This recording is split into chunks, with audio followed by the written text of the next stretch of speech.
ગાંધીનગરની કચેરી દ્વારા ડિસ્ટ્રિક્ટ ફાયર સ્ટેશન ભુજ નગરપાલિકા ફાયર અને ઇમરજન્સી સર્વિસની કચેરીને ટર્ન ટેબલ લેડર TTL ફાળવવામાં આવ્યું, જેનો અંદાજિત કિંમત 7.10 કરોડ રૂપિયા છે।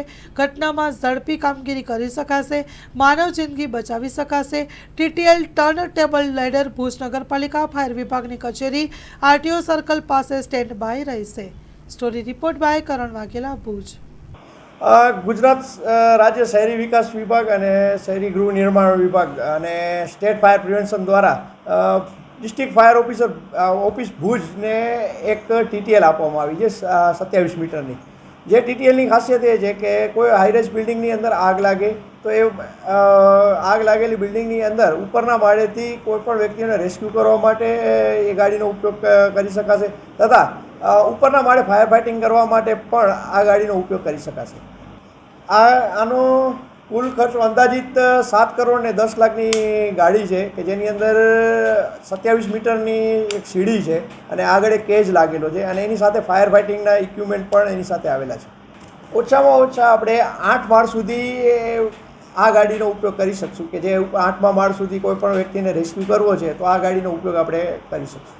સમગ્ર કચ્છની અંદર કહું તો આ પહેલી ગાડી છે કે જે આપણે ટર્ન ટેબલ લેડર ગુજરાત શહેરી વિકાસ વિભાગ અને ગૃહ નિર્માણ વિભાગ દ્વારા આપણે જે ફાળવવામાં આવી છે। આ ગાડી છે કે કોઈ હાઈરાઇઝ બિલ્ડિંગની અંદર આગ લાગી છે અથવા કોઈ ફસાઈ ગયો છે એને રેસ્ક્યુ કરવો છે ઉપરના માળેથી તો આ ગાડીની સીડી ઉપર સુધી જશે અને એનામાં કેજ લાગેલો છે, કેજની અંદર એને સેફલી નીચે પણ આપણે એને ઉતારી શકશું તથા ઉપરના માળે આગ લાગી છે કોઈ પણ જગ્યાએ તો એનાથી આપણે ફાયર ફાઇટિંગ પણ કરી શકશું આ ગાડી। હાલ ગુજરાત સરકાર દ્વારા આપણે કુલ અત્યારે 4 ગાડીઓ જે ફાળવવામાં આવી હતી એનામાં એક વોટર બ્રાઉઝર, પછી એક મિની ફાયર ફાઇટર છે અને એક રેસ્ક્યુ વાહન છે અને આ ચોથી ગાડી આપણી અત્યારે આવી છે એ એરાવત, એ જે નામ એરાવત આપેલો છે કે ભાઈ ઊંચી હાઈરાઇઝ બિલ્ડિંગની અંદર રેસ્ક્યુ કરવા માટે આપણે આનો ઉપયોગ કરી શકશું। ઊંચાઈએથી કોઈ પણ વ્યક્તિનો રેસ્ક્યુ કરવો છે અને એના માટે 6 મીટરની કુલ જગ્યા જોશે કે આ ગાડીને ઓપરેટ કરવા માટે 6 મીટરનો રસ્તો હોવો જોઈએ, એ ફરજિયાત તે જગ્યાએ જ ઓપરેટ થશે કારણ કે આની અંદર સેન્સર લાગેલા છે અને જ્યાં સુધી એનો જેક પ્રોપર રીતે ખુલશે નહીં ત્યાં સુધી આ ગાડી ઉપર સુધી પૂરેપૂરી નહીં ખુલશે।